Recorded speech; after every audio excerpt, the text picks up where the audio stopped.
आज जर या ठिकाणी स्वप्नील जोशी सर असते ना तर म्हटलं असते काय हा नजारा, काय हा व्ह्यू, वा. असो तर आपण हा व्ह्यू घेतला होता तहसीलदार ऑफिस पाटण इथून. आणि ही बघा बिल्डिंग. तर आपण आज पण जरा थोडं आपलं काम पेंडिंग होतं म्हणून गेलो होतो. त्याच्यानंतर आज ऑफिसमध्ये गेलो तर लाईट नव्हती. तर सरकारला एक विनंती आहे, कमीत कमी सरकारी ऑफिसमध्ये तरी 9 ते 5 लाईट ठेवा. असो, ऐकत नाही कोण. त्याच्यानंतर वरच्या ऑफिसमध्ये आपण गेलो साहेब आहेत का बघायला, तर साहेबांच्या इथं फक्त लाईट चालू होती, ते पण इलेक्ट्रिक बल्ब होता. त्याच्यानंतर मग आपण थोडं पाणी प्यावं म्हटलं, पाणी पिऊन नंतर काम काय झालं नाही म्हणून डायरेक्ट आपण नवा रस्त्यावर, पाऊस होता म्हणून तिथं थांबलो होतो जरा. हे बघून घ्या तुम्ही नजारा नवा रस्त्यावरला. त्याच्यानंतर आपल्याला घरी येऊन म्हटलं थोडं लॉग इन करायचं आहे, तर बघतो जर नेटवर्कचा इश्यू 1.2 Mbps स्पीड होतं. म्हटलं काय आपलं काम होत नाही म्हणून म्हटलं थोडं कॉफी प्यावं म्हणून जरा कॉफीच्या नेसकॅफेच्या 2 पुड्या आणि बिस्किट पुडा घेतला दुकान जाऊन.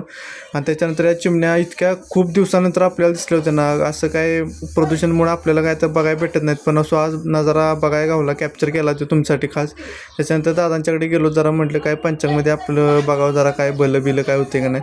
असो त्याच्यानंतर जरा टी व्हीचा नेटवर्क इश्यू असल्यामुळे टी व्हीला पण खूप प्रॉब्लेम येत होता, काय लोडच होत नव्हतं. मग असो तोपर्यंत तुम्ही काय फॉलो करू. भेटू उद्याच्या ब्लॉगमध्ये. धन्यवाद.